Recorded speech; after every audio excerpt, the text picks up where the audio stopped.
अगर आपको A levels के लेक्चर ढूंढने में मसला हो रहा है तो आप सिंपली मेरे चैनल पे जाएं, उसकी प्लेलिस्ट में जाएं, प्लेलिस्ट में लॉ विद अली की प्लेलिस्ट बनी हुई है, उसको ओपन करें तो सारे लेक्चर्स आपको वहाँ मिल जाएंगे। Hello students and welcome to another lecture of law with Ali. आज के लेक्चर में हम रेमेडीज़ का चैप्टर, रेमेडीज़ का यूनिट शुरू करने लगे हैं। ये हमारा नेक्स्ट यूनिट है और इस यूनिट में हम रेमेडीज़ के बारे में बात करेंगे। रेमेडीज़ दो तरह की होती हैं, एक कॉमन लॉ रेमेडीज़ होती है और एक इक्विटेबल रेमेडीज़ होती हैं। कॉमन लॉ रेमेडीज़ का लेक्चर अलग होगा, इक्विटेबल रेमेडीज़ का लेक्चर अलग होगा। अब कॉमन लॉ रेमेडीज़ की बात कर लेते हैं। सबसे पहले देखते हैं कि रेमेडीज़ होती क्या हैं। और रेमेडी एक्चुअली तब अवॉर्ड की जाती है जब कोई ब्रीच हो जाए कॉन्ट्रैक्ट, या कोई विशिएटिंग फैक्टर बीच में आ जाए, जैसे मिसरिप्रेजेंटेशन है, मिस्टेक है, या अनड्यू इन्फ्लुएंस बीच में आ जाए। तो जो सबसे ज़्यादा टिपिकल फॉर्म ऑफ रेमेडी या जो टिपिकल फॉर्म ऑफ कंपनसेशन होती है ना, वो एक सम ऑफ मनी होती है जो कंपनसेशन आपको मिलती है। सबसे ज़्यादा टिपिकल और सबसे ज़्यादा फेमस यही है। रेमेडीज़ जो हैं वो कॉमन लॉ में भी मिल सकती हैं, इक्विटी में भी मिल सकती हैं, लेकिन ये मैं आपको पहले बता दूं कि जो रेमेडीज़ कॉमन लॉ की हैं वो ज़्यादातर प्रेफर की जाती हैं, कोर्ट्स में उन्हीं को ज़्यादा प्रेफर करती है, वही ज़्यादा ग्रांट की जाती हैं। और दूसरी बात मैं आपको ये बता दूं कि मॉनेटरी डैमेजेस जो हैं वो मेजॉरिटी में आपको वही मिलती हैं। ठीक हो गया। अच्छा, अब सबसे पहले purpose and nature of damages देख लेते हैं। Purpose and nature of damages का क्या मतलब है। डैमेजेस एक सम ऑफ मनी होती है जो पे की जाती है by the defendant to the claimant. ठीक हो गया। और ये इस्टेब्लिश किया गया है कि ये कंपनसेशन जो है ये इसलिए है क्योंकि आपकी ब्रीच की वजह से या आपकी गलती की वजह से दूसरे बंदे को कोई नुकसान हुआ है, कोई हार्म है जो उसने सफ़र किया है। उसके बाद कॉन्ट्रैक्ट के अंदर अगर हम पर्टिकुलरली स्ट्रिक्टली कॉन्ट्रैक्ट के अंदर देखें तो पर्पस जो है डैमेजेस का वो ये है कि अवॉर्ड करना किसी को डैमेजेस का मतलब ये है कि कंपनसेट करना क्लेमेंट को उस लॉस के लिए जो उसने सफ़र किया है result as a result of the breach. ठीक है, ब्रीच की वजह से जो उसने लॉस उसको हुआ है। फिर एम ऑफ डैमेजेस यही है कि to put the person in the position, कि एक पर्सन को उस पोजीशन में डाल देना जिस पोजीशन में वो तब होता अगर कॉन्ट्रैक्ट परफॉर्म हो गया होता। तो आपने, बड़ी सिंपल सी बात है कि अगर आपने वो की है, उसकी कोई ब्रीच की है, तो वो ब्रीच आप मॉनेटरीली उसको कंपनसेट कर देंगे। मतलब जो ब्रीच अगर ना होती तो जिस तरह उसको वो प्रॉफिट हो जाता तो आप ऐसे उसको वो पैसे दे देंगे जो उसका नुकसान है।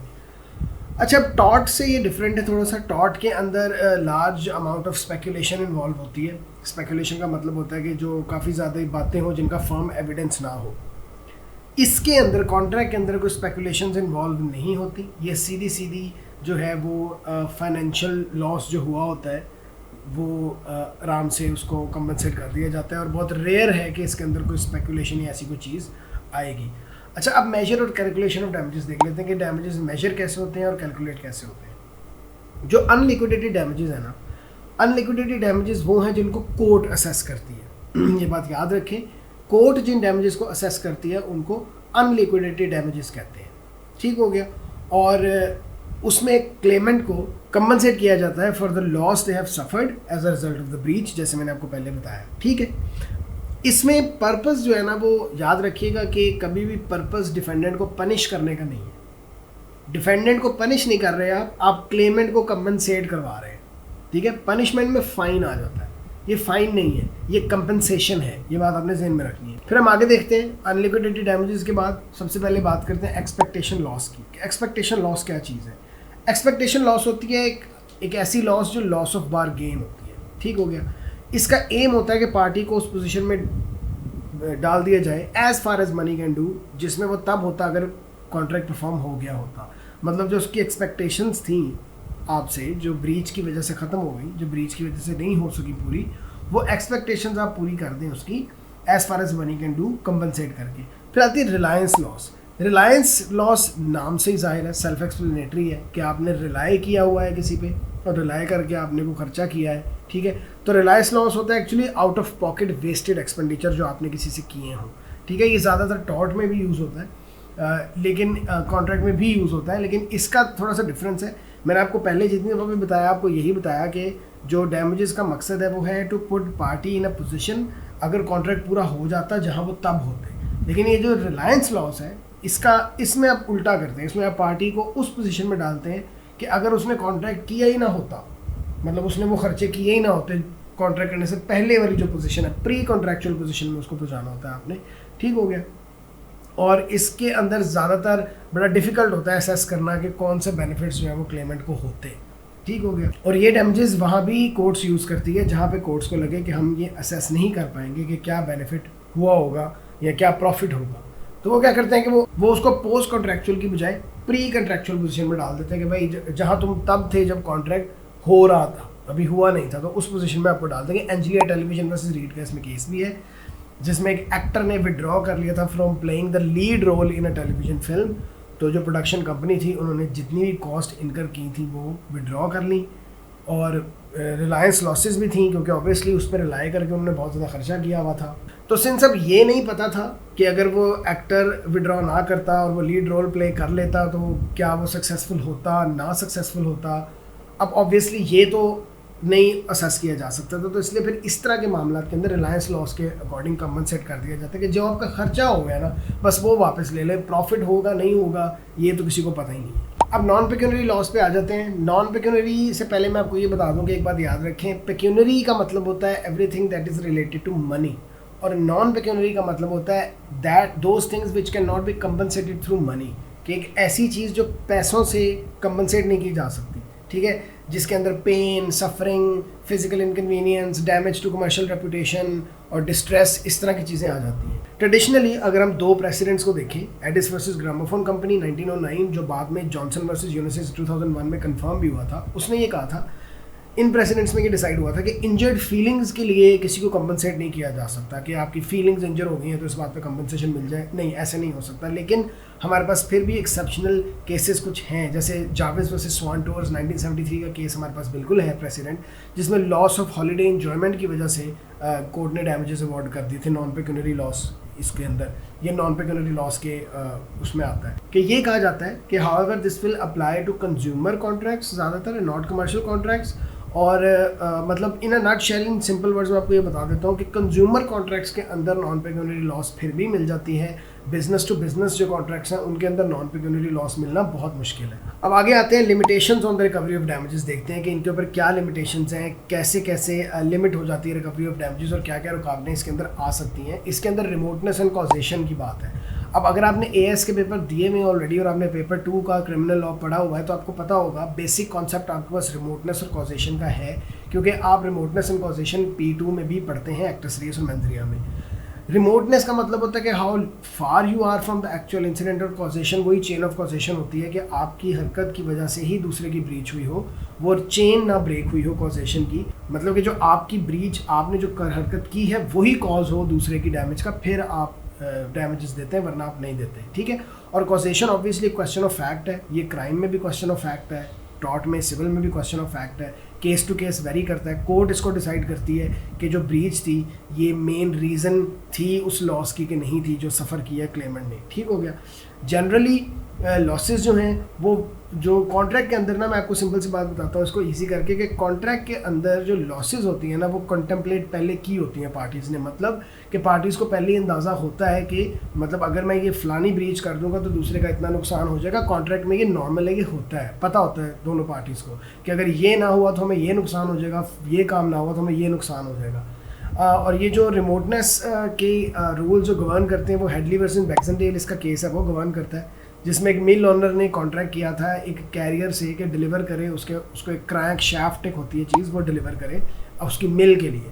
अब जब कॉन्ट्रैक्ट फॉर्म हुआ तो कैरियर को नहीं पता था कि मिल ओनर के पास वो एक ही क्रैंक शाफ्ट था और वो ख़राब था और उसकी मिल बंद पड़ी थी, तो डिलीवरी जो है वो सेवरल डेज थोड़ी लेट हो गई, ठीक है, और मिल जो है वो कॉर्न ग्राइंड नहीं कर सकी, इस वजह से उनको थोड़ा सा नुकसान हो गया। तो मिल ओनर ने उसको लॉस ऑफ प्रॉफिट पे सू कर दिया, बट उसको जो केस था, जो क्लेम था, वो अनसक्सेसफुल रहा। क्यों? क्योंकि कैरियर को पता ही नहीं था कि उसके पास एक ही क्रैंकशाफ्ट था और वो ख़राब पड़ा है और ये एक अर्जेंट डिलीवरी का मैटर है और उसकी मिल बंद पड़ी है, उसको पता नहीं था। इसका मतलब इससे साफ जाहिर ये होता है, प्रूव ये होता है कि रीज़नेबल कंटेम्पलेशन होती है पार्टीज़ की, मतलब पार्टी दूसरी पार्टी तब डैमेज देगी, तब कंपनसेशन देगी अगर उसको पता होगा कि मैं कुछ ब्रीच कर रहा हूँ, ठीक है। अगर उसको पता ही नहीं है कि मैं किसी चीज़ की ब्रीच कर रहा हूँ तो फिर किस बात की डैमेजेस? ये बड़ी लॉजिकल बात है, बड़ी कॉमन सेंस वाली बात है। इसके बाद, इस केस के बाद, हेडली वर्सेस बैक्सनडेल के बाद डैमेजेस दो सूरतों में रिकवरेबल हैं। अब साबित जो ये हुआ है पहला पॉइंट ये कहता है कि they can be fairly and reasonably considered as arising from the breach, कि फेयरली और रीजनेबली ये समझा जाए कि हाँ ये ब्रीच की वजह से ही हुआ है जो नुकसान हुआ है। और दूसरी बात कि पार्टीज में have reasonably contemplated the damages at the time of the contract, और कॉन्ट्रैक्ट होने के ऊपर उस time at that moment parties को पहले ही पता होगा कि क्या ब्रीच होगी तो उसका क्या नुकसान हो सकता है। अगर उसको पता ही नहीं है तो फिर आप उससे डैमेजेस क्लेम नहीं कर सकते। Victoria Laundry Limited versus Newman Industry Limited का भी केस है 1949 का, जिसको आप Victoria Laundry versus Newman Industry भी कर सकते हैं। डिफेंडेंट्स ने कॉन्ट्रैक्ट किया to deliver a boiler to the laundry, ठीक है, which they did 5 months after the due delivery date. Due delivery date के 5 महीने बाद उन्होंने वो चीज़ पहुँचाई। अब लॉन्ड्री ने सू किया for the loss of usual profits from the date of the breach, जो कि वो सक्सेसफुल था। ऑब्वियसली जो यूजुअल प्रॉफिट थे 5 महीने बहुत लंबा टाइम है, तो 5 महीने में तो आप कंटेम्पलेट कर ही देते हैं कि अब इतना लेट हमने डिलीवरी कर दी तो दूसरे का नुकसान हो रहा है इस वजह से, तो वो तो सक्सेसफुल हो गया। उन्होंने एक और क्लेम किया कि जी आपके बॉयलर के ना आने की वजह से हमारा गवर्नमेंट के साथ एक कॉन्ट्रैक्ट हो रहा था वो ख़त्म हो गया, वो हमने लूज़ कर दिया। ये वाला क्लेम उनका फेल हो गया था। वही बात है कि ये चीज़ उनको तो नहीं पता थी जिन्होंने लेट की है डिलीवरी। हाँ प्रॉफिट आपका लॉस हुआ है, ठीक है, वो कॉम्पनसेट कर देंगे। गवर्नमेंट के साथ कॉन्ट्रैक्ट कोई चल रहा था वो उनको नहीं पता था, दैट वाज नॉट कंटेम्पलेटेड, तो उसकी डैमेजेस वो नहीं देंगे। उसके बाद एक और केस आता था हेरन 2 1969 का केस है। इसमें एक शिप चार्टर की गई थी टू कैरी शुगर, ठीक है, शिप लेट आई। अब आपको पता है कि शुगर एक ऐसी चीज़ है जिसकी प्राइसेस ऊपर नीचे जाती रहती हैं, तो जो प्राइसेस थी शुगर की वो ड्रॉप हो गई। जो उन्होंने ख़रीदी हुई थी वो ज़रा महंगी खरीदी हुई थी तो उनको सस्ती बेचनी पड़ी। तो हाउस ऑफ लॉर्ड्स ने ये कहा कि जो शिप ओनर्स हैं they are liable for that difference जो आ गया है उनकी लेट होने की वजह से। और क्योंकि ऑब्वियसली उन्होंने एंटिसिपेशन इस बात की होगी, ये कंटेम्पलेटेड था कि शुगर जो है उसकी प्राइस ऊपर नीचे जाती है, मार्केट के अंदर वो शुगर जा रही है, बिकनी है वो शुगर, तो ऑब्वियसली अगर ये लेट हो गया मामला तो प्राइस ऊपर नीचे गई तो नुकसान हो सकता है। अब टेक्निकली स्पीकिंग हमारे पास ये जो 2 केसेस आ गए हैं ना, विक्टोरिया लॉन्ड्री वाला और हेरन 2, ये टू सम एक्सटेंट एक दूसरे से ना कंट्रास्ट में चले जाते हैं। जैसे विक्टोरिया लॉन्ड्री के अंदर जो कोर्ट्स हैं उन्होंने कहा था कि सिर्फ प्रॉफिट का मिलेगा, लेकिन वो जो कॉन्ट्रैक्ट हो रहा था उसका नहीं मिलेगा, क्योंकि वो ऑब्वियसली वो एंटिसिपेटेड नहीं हो सकता, वो पता नहीं हो सकता। लेकिन हेरन 2 के अंदर हाउस ऑफ लॉर्ड्स ने ये कह दिया कि एंटिसिपेशन हो सकती थी प्राइस फ्लक्चुएशन की, तो दे आर रिस्पॉन्सिबल। अब यहाँ पे जो 2 रूल्स बन गए हैं ना, ये जो हेडली वर्सेस बैक्सडेल के बाद ये अलग अलग 2 रूल बने हैं। हेडली वर्सेस बैक्सडेल तो पहले था, उसके बाद ये जो विक्टोरिया लॉन्ड्री आया, फिर उसके बाद हेरन 2 आया, उसके ऊपर ये 2 रूल्स अलग अलग हो गए। फिर 2008 के अंदर एक और केस आता है जिसका नाम Transfield Shipping Inc versus Mercator Shipping Inc है, जिसको द एक्लीज भी बोलते हैं। आपको जरूरत नहीं है ये पूरा नाम लिखने की, आप द एक्लीज को भी रेफर कर सकते हैं। यहाँ पे 2008 का केस है। इसमें क्या होता है, इसमें होता है कि एक्लीज भी एक शिप थी जो चार्टर्ड थी by one of the companies to another for 7 months, ठीक है, एक कंपनी दूसरे कंपनी को चार्टर की हुई थी 7 महीने के लिए। The ship was return 9 days late and the owners claimed a higher loss in damages than the hirers felt was due.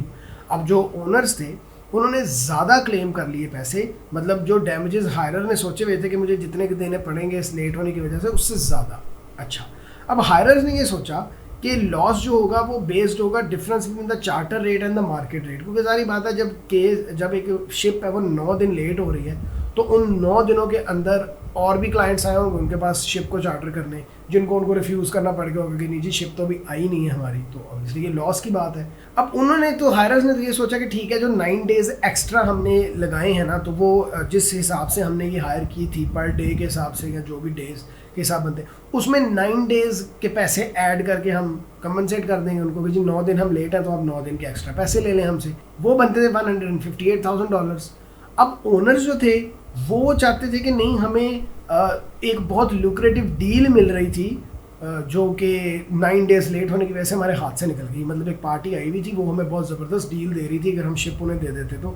अब शिप चूँकि अवेलेबल नहीं थी, 9 days लेट थी, तो वो डील हमारे हाथ से निकल गई, तो उन्होंने $1.36 million क्लेम कर लिए।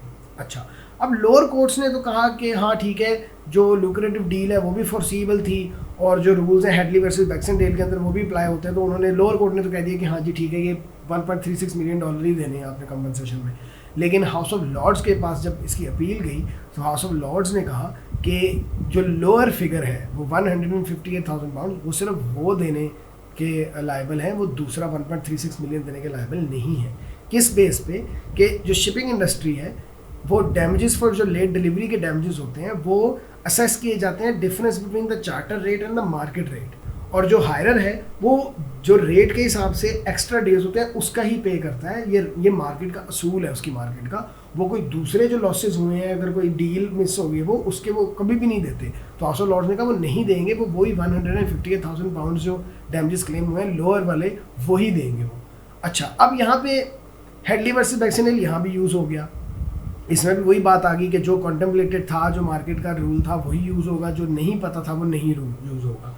अब हमारे पास कितने केस आ गए हैं। हेडली वर्सेस बैक्सनडेल के अंदर ये रूल बना, विक्टोरिया लॉन्ड्री वाले के अंदर एक तरह का डिसीजन हुआ, हेरन 2 के अंदर दूसरी तरह का डिसीजन हुआ, और फिर ये एक्लीज का केस हमारे पास आ गया।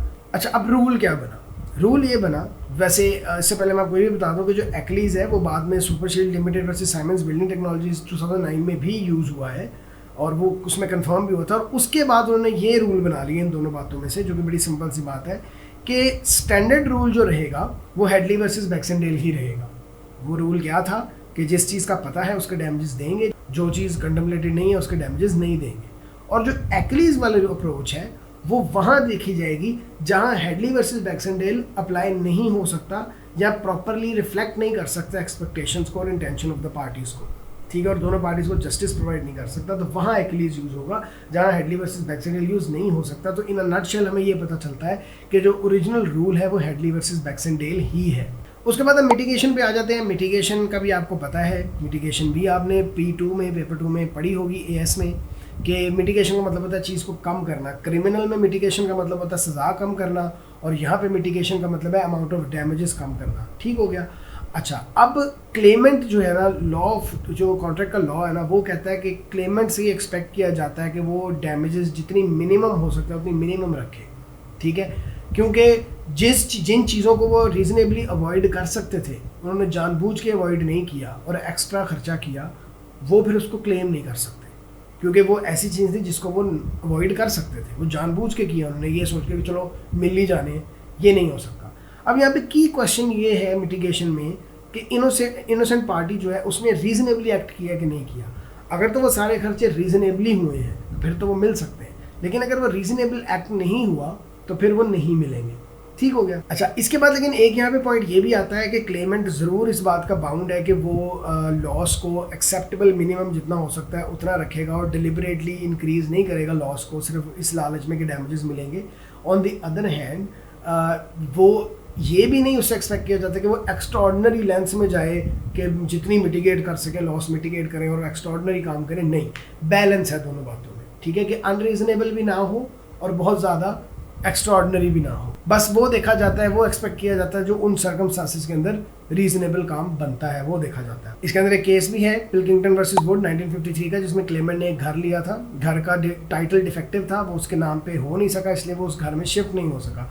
अब सिंस वो उसके शहर में नहीं था तो ही had to stay in a hotel, तो वो बहुत ज़्यादा एक्सपेंसिव होटल में उसने ठहरा और उसके बाद उसने बहुत ज़्यादा एक्सपेंसिव ट्रैवलिंग की और वो रोज़ अपनी वाइफ को फ़ोन भी करता था। 1953 में फ़ोन करना बहुत महंगी चीज़ थी, आजकल तो उनको मसला ही नहीं है, उस ज़माने में it was very expensive to call and to talk to each other, और दोनों साइड पे पैसे लगते थे। अब तो सिर्फ जो कॉल करता है वो पे करता है ना, उठाने वाला पे नहीं करता।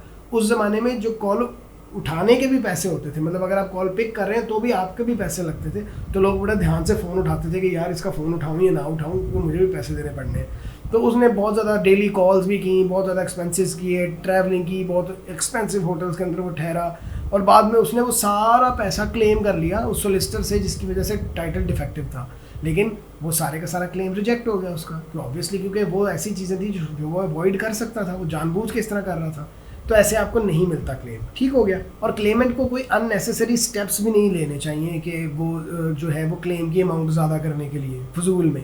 जैसे द बोरैक 1981 का केस है जिसमें एक शिप को डिटेन किया गया था फॉर ब्रीच ऑफ कॉन्ट्रैक्ट, और उसके ओनर्स ने फिर बहुत ज़्यादा लार्ज सम्स ऑफ मनी, बहुत एग्जॉर्बिटेंट इंटरेस्ट के ऊपर उधार ले के जनाब वो पैसे लगाए कि किसी तरह हम रिलीज़ करवा लें अपनी शिप। तो जो कोर्ट ऑफ अपील है उसने कहा कि हम उन पैसों की जो है रिकवरी आपको नहीं करवा के देंगे, क्योंकि इतने ज़्यादा इंटरेस्ट पे आपने खुद ही उधार पैसे लिए हैं, आपको किसी ने नहीं कहा था। This could be avoided.